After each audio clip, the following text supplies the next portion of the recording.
नमस्कार जी। साथियों, जब हम हेल्थ केयर की बात करते हैं तो इसे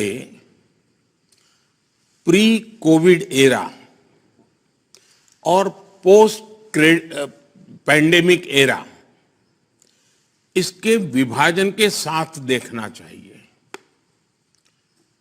कोरोना ने पूरे विश्व को ये दिखाया और सिखाया भी कि जब इतनी बड़ी आपदा होती है तो समृद्ध देशों की विकसित व्यवस्थाएं भी ध्वस्त हो जाती हैं।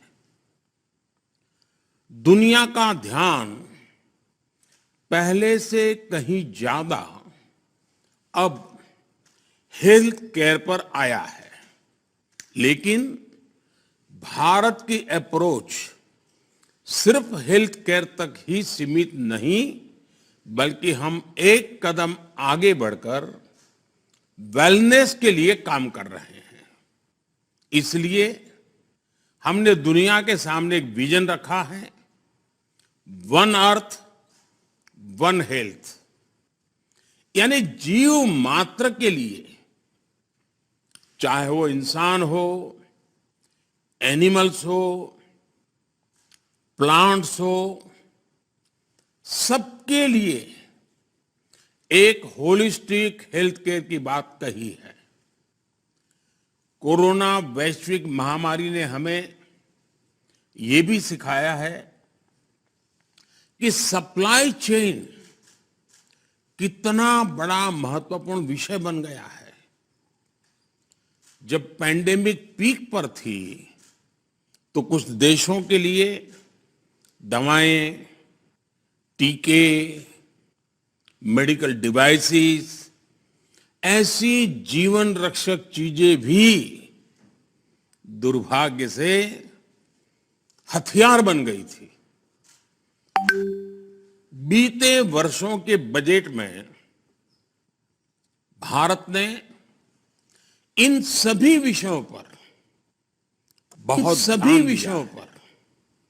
हमें निरंतर कोशिश कर रहे हैं कि भारत की विदेशों पर निर्भरता कम से कम रहे।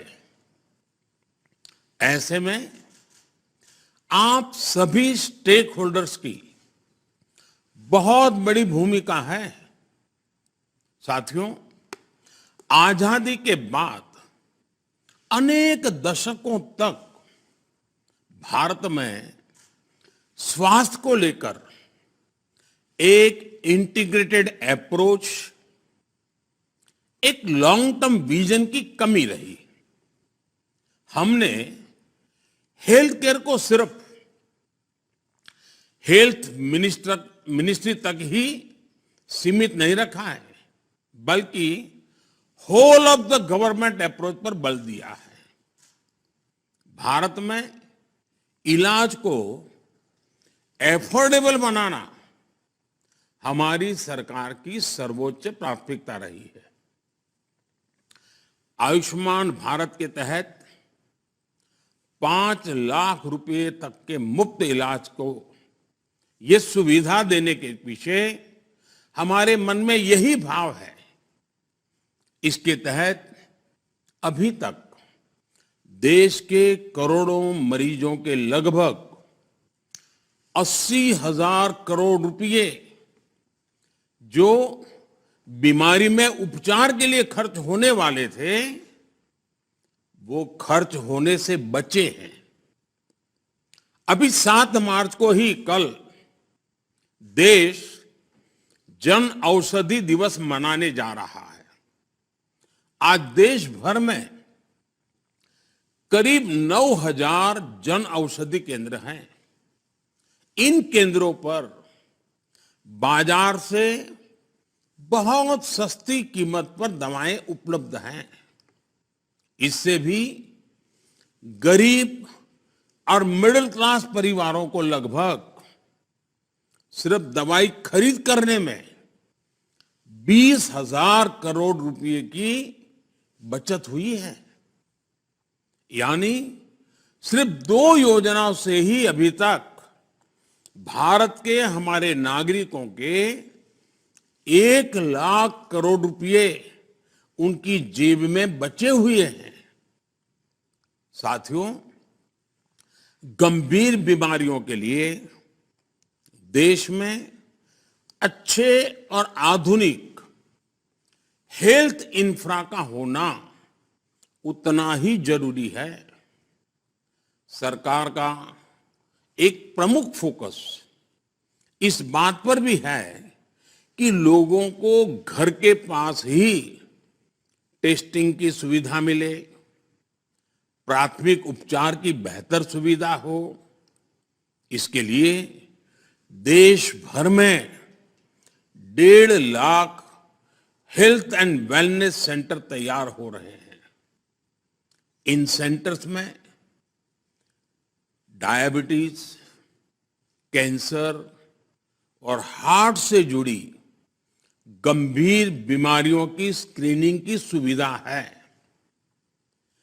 PM Ayushman Bharat health infrastructure mission के तहत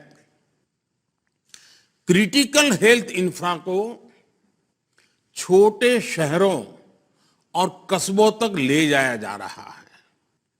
इससे छोटे शहरों में नए अस्पताल तो बन ही रहे हैं, हेल्थ सेक्टर से जुड़ा एक पूरा इकोसिस्टम विकसित हो रहा है।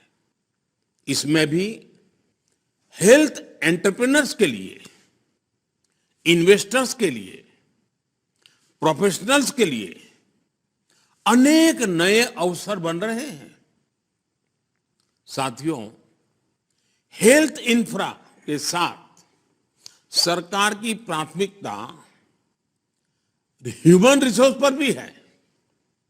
बीते वर्षों में 260 से अधिक नए मेडिकल कॉलेज खोले गए हैं।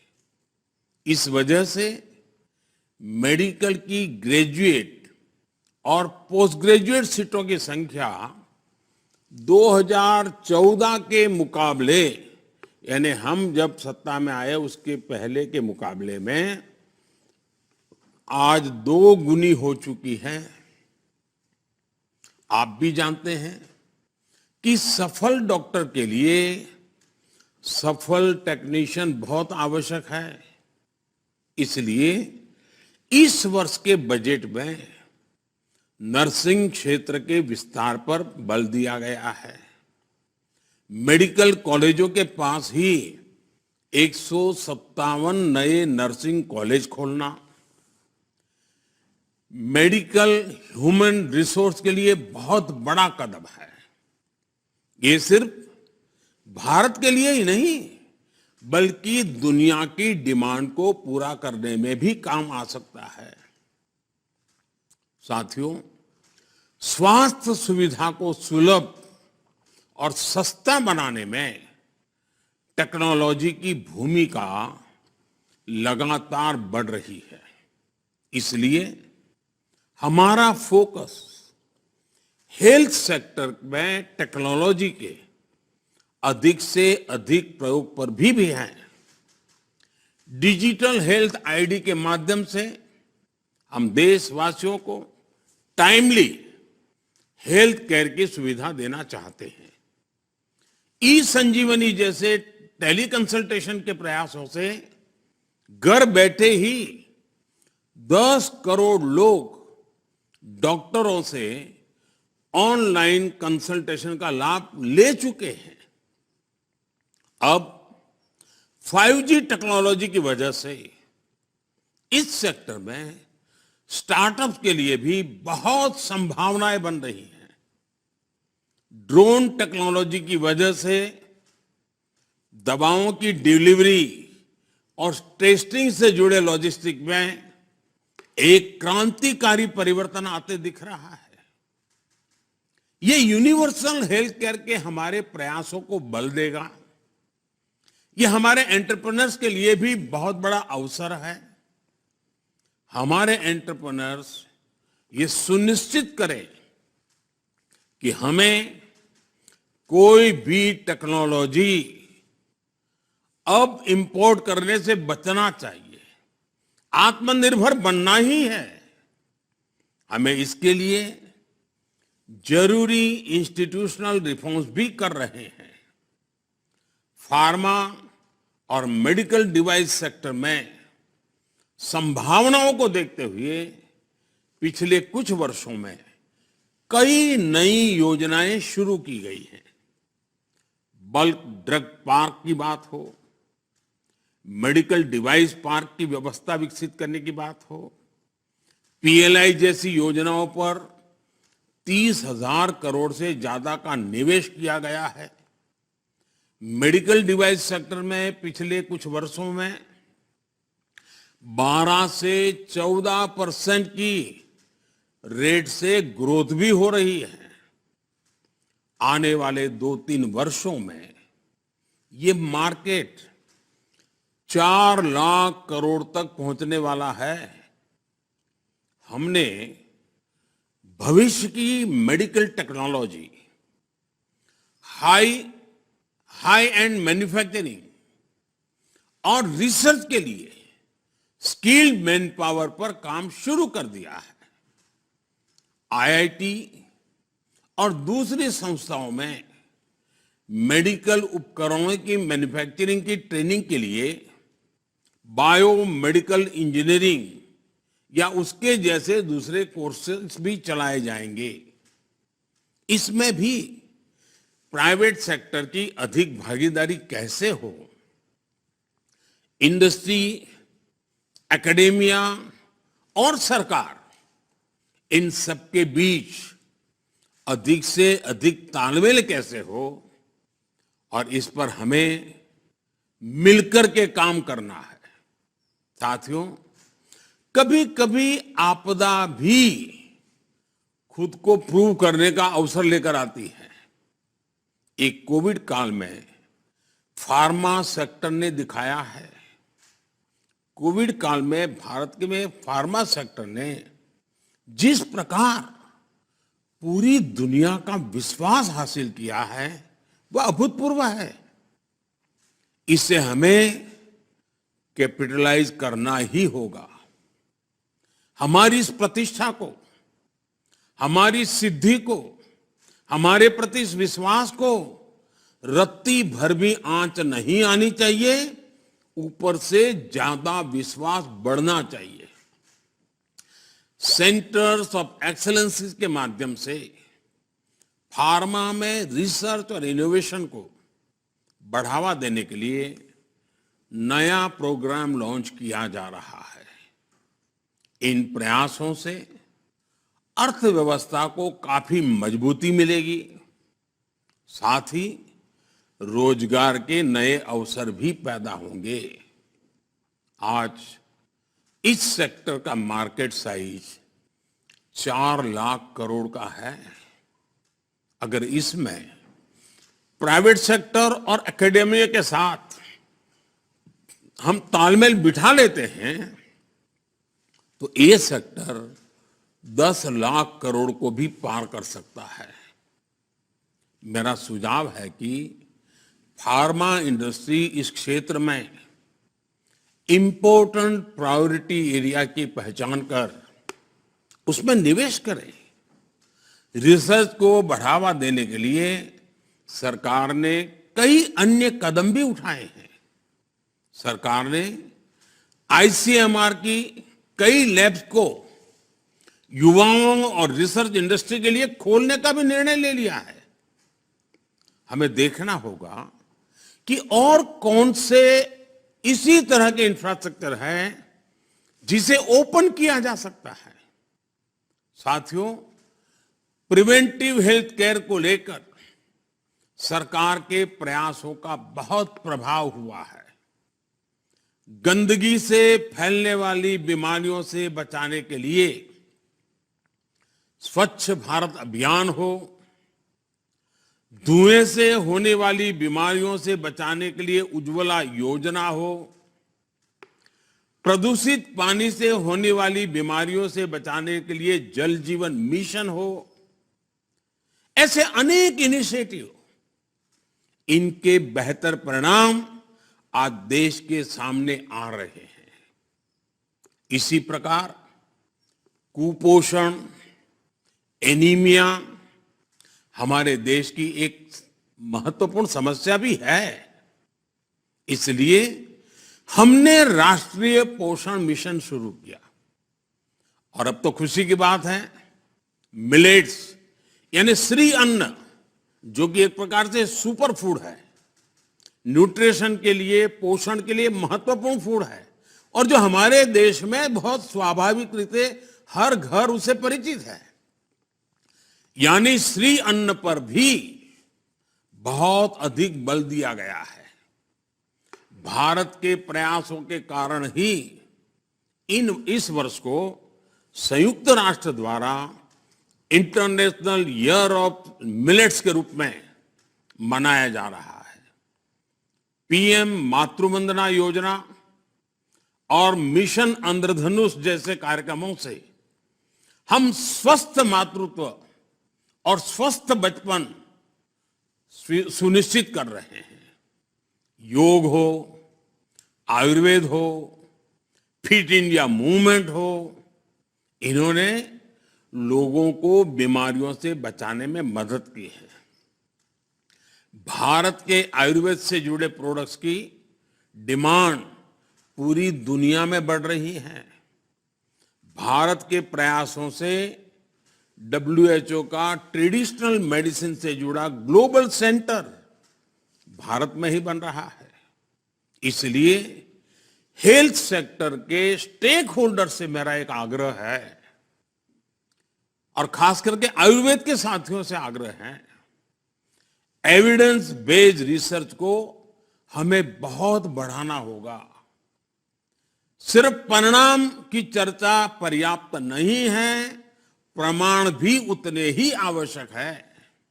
इसके लिए आयुर्वेद के क्षेत्र में काम करने वाले उद्यमियों को, रिसर्च से जुड़े साथियों को जोड़ना होगा, उनको आगे आने होगा। साथियों, आधुनिक मेडिकल इंफ्रास्ट्रक्चर से लेकर मेडिकल ह्यूमन रिसोर्स तक देश में हो रहे प्रयासों का एक और पक्ष है। ये जो नई फैसिलिटी देश में तैयार कर रहे हैं, नई कैपेसिटी तैयार कर रहे हैं, उसका लाभ सिर्फ देशवासियों को स्वास्थ्य सुविधाओं तक सीमित नहीं रहने वाला है। अब दुनिया बहुत ही एक दूसरे से जुड़ चुकी है। ये भारत को दुनिया का सबसे आकर्षक मेडिकल टूरिज्म डेस्टिनेशन बनाने के लिए बहुत बड़ा अवसर हमारे सामने है। मेडिकल टूरिज्म अपने आप में एक बहुत बड़ा सेक्टर भारत में उभर करके आ रहा है। ये देश में रोजगार निर्माण का बहुत बड़ा माध्यम बन रहा है। साथियों, सबका प्रयास से ही हम विकसित भारत में एक विकसित हेल्थ एंड वेलनेस इकोसिस्टम तैयार कर सकते हैं। इस वेबिनार में शामिल होने वाले सभी लोगों से मेरा आग्रह है कि वो अपने सुझाव जरूर दें। हम बजट को तय समय सीमा में निर्धारित लक्ष्य के लिए निश्चित रोड मैप के साथ अमल में लाएं, सभी स्टेक होल्डर्स को साथ लेकर के चलें और अगले साल बजट के पहले हम इन सपनों को धरातल पर उतारें। इस बजट संकल्प को धरातल पर उतारें। इसमें आपके सुझाव चाहिए, इसमें आपके बारीक अनुभव का लाभ चाहिए। मुझे विश्वास है कि आप सबका अनुभव, आप सबके निजी विकास के संकल्प, देश के विकास के संकल्प के साथ जुड़ करके हम सामूहिक शक्ति से, सामूहिक प्रयास से सिद्धि अवश्य प्राप्त करेंगे। मेरी आपको बहुत बहुत शुभकामनाएं हैं। धन्यवाद।